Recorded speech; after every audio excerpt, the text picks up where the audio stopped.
Je voudrais que les Sénégalais ajoutent à cette liste, à partir d'aujourd'hui, M. Omar Maham Diallo.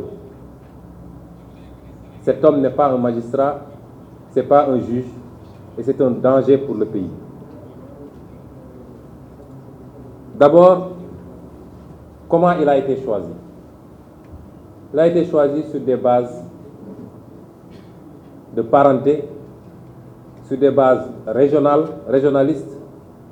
Il a été choisi par Macky Sall uniquement sur cette base. Et ce n'est pas nouveau dans la manière de Macky Sall de conduire les choses pour venir faire le sale boulot qu'il a fait. Ensuite, pourquoi il a été choisi? Il a été choisi parce que dès l'éclatement de ce dossier, rien ne disait que M. Omar Maham Diallo hériterait de ce dossier. Il était un juge à Ziguinchor. Il était un juge à Ziguinchor. Vous savez, quand Dieu veut faire les choses, il les fait bien. Parce que rien ne pouvait faire penser que M. Samba Sall, qui était relativement jeune, allait décéder dans le temps qu'on connaît, et que peut-être Macky Sall, après avoir cherché pendant 8 mois l'homme qu'il lui fallait pour exécuter la sale besogne, allait chercher Omar Maham Diallo à Ziguinchor. Et c'est parce qu'il ne s'y attendait pas qu'il avait publié sur sa page Facebook un texte à charge contre ma personne.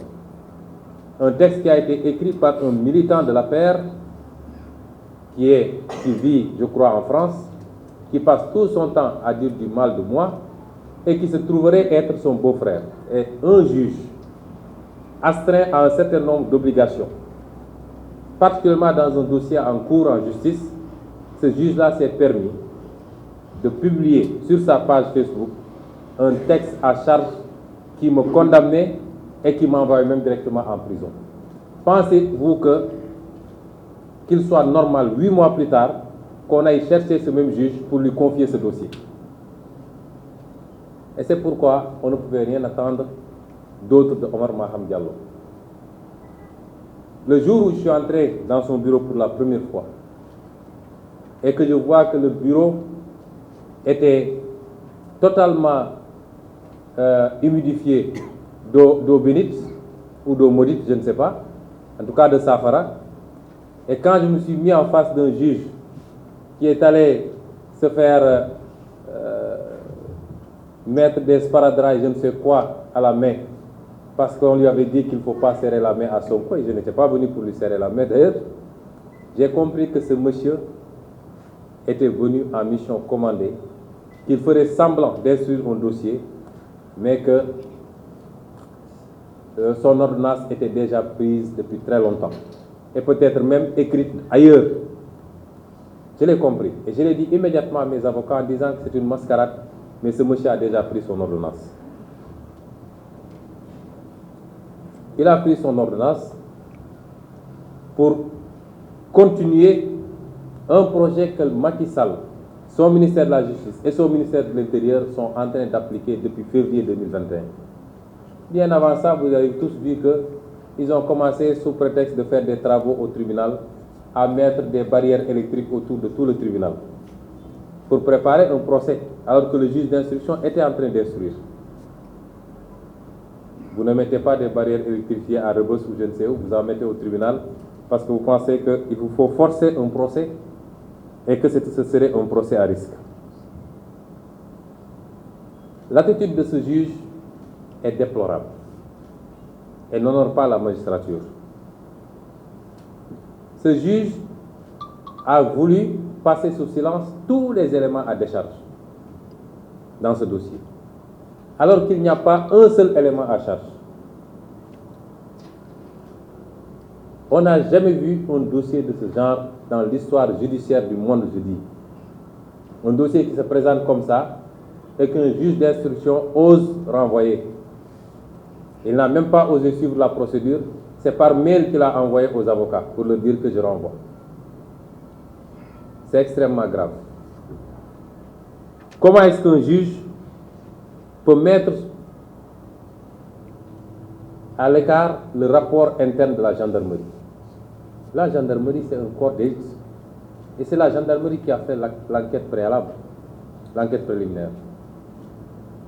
Quand le problème s'est posé et qu'il y a eu le cas Capitaine Touré, le général Tine, en bon soldat, a dit la gendarmerie par essence, ce qui le caractérise, c'est l'honneur. Et cette affaire risque d'éclabousser l'honneur de la gendarmerie. Nous allons mettre en place une commission d'enquête qui va édifier sur la responsabilité des uns et des autres, et particulièrement le capitaine Touré qui avait conduit l'enquête. Ce rapport sera public très bientôt, rassurez-vous. Il nous a été demandé partout. Depuis quelque temps, beaucoup d'organismes internationaux nous ont demandé les éléments du dossier, mais les avocats sont en train de leur transmettre tous les éléments. Mais le peuple sénégalais aura tous ces éléments parce que nous avons l'intégralité du dossier. Et ce rapport, je l'ai moi-même, main à main, remis à M. Omar Maham Diallo. Un rapport qui dit que M. Bassirou Gueye a délibérément compromis le rapport initial dressé par le capitaine Touré pour y mettre des éléments à charge. Il est allé jusqu'à y mettre des photos obscènes qui n'avaient rien à voir avec le rapport initial, mais il ajoutait également des passages, il retranchait des passages qui me déchargeaient. Comment est-ce qu'un juge d'instruction sérieux peut passer sous silence un rapport comme ça pour dire qu'il renvoie un dossier? M. Omar Maham Diallo a passé sous silence le témoignage du docteur Al-Husseini Gaye, qui est le médecin qui a consulté la plaignante. Docteur Al-Husseini Gaye a fait un témoignage devant le juge d'instruction pour dire qu'il n'a vu rien qui puisse renvoyer même, qui puisse faire penser à l'existence d'un viol. Et, cerise sur le gâteau, il a enfoncé les comploteurs en disant que c'est Maître Sow qui l'a appelé pour lui dire d'aller prendre la plaignante parce qu'elle était en danger de mort. Et que c'est Maître Sow et Mamour Diallo qui l'ont appelé instamment le lendemain pour exiger le rapport médical et qui ont envoyé une personne avec un sac plein d'argent pour essayer de le corrompre dans le sens de l'établissement d'un rapport de complaisance. Comment est-ce qu'un juge d'instruction peut passer sous silence des témoignages aussi accablants et aussi à décharge pour renvoyer un dossier en jugement? Comment ce juge d'instruction a pu passer sous silence un certificat médical que tout le Sénégal a vu? Un certificat médical établi par ce même docteur Gaye, qui aujourd'hui est menacé de mort et persécuté. Sa voiture a été attaquée. Il a déposé des plaintes à la gendarmerie. Personne n'a daigné réagir. Comment est-ce qu'un juge d'instruction sérieux peut passer sous silence ce certificat médical qui écarte toute possibilité de viol?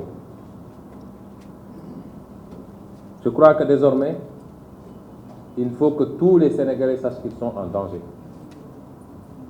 Qu'aujourd'hui, ce n'est plus la peine d'amener des preuves en justice parce que ça ne sert à absolument rien. Dès que la commande politique tombe, toute preuve que vous amènerez sera écartée et votre accusateur n'aura pas besoin d'amener des preuves dès lors que Macky Sall dit que ma volonté, c'est que vous fassiez ceci. Comment est-ce qu'un juge d'instruction peut passer sous silence tous les témoignages des personnes qui travaillaient dans cet institut et qui sont tous des témoignages à décharge? Il n'y a pas un seul témoignage à charge contre nous. Comment est-ce qu'un juge d'instruction peut passer sous silence tout cela? Comment est-ce qu'un juge d'instruction peut passer sous silence les témoignages du capitaine Touré, qui est à la base du PV qui a servi à sa saisine, même si ce PV a été compromis par Serigne Bassirou Gueye? Ne serait-ce que pour ces deux raisons, ce dossier n'aurait jamais dû atterrir là où il est. C'est-à-dire le PV qui a servi à saisir le juge d'instruction est un faux. Vous ne pouvez pas instruire sur la base d'un faux. Et la deuxième chose, le juge qui a hérité du dossier est disqualifié pour le faire parce qu'il est partisan. Il avait déjà pris une position sans connaître le dossier et sans que le dossier lui soit affecté. Il avait pris une position pour m'envoyer en instruction. Comment est-ce qu'un juge d'instruction peut ignorer les témoignages du capitaine Touré? Comment est-ce qu'un juge d'instruction peut faire l'omerta sur les éléments importants qui ont été versés par M. M. Signas? Vous tous, vous avez entendu ces audios où la plaignante elle-même dit qu'il n'y a jamais eu de viol, qu'il n'y a même jamais eu de rapport sexuel, que malgré tout on lui a dit débrouille-toi pour nous chercher du sperme et venir. Et ce juge d'instruction qui convoque la plaignante sur la base des audios, qui lui fait entendre ces audios, nous avons tout le dossier dans ma machine.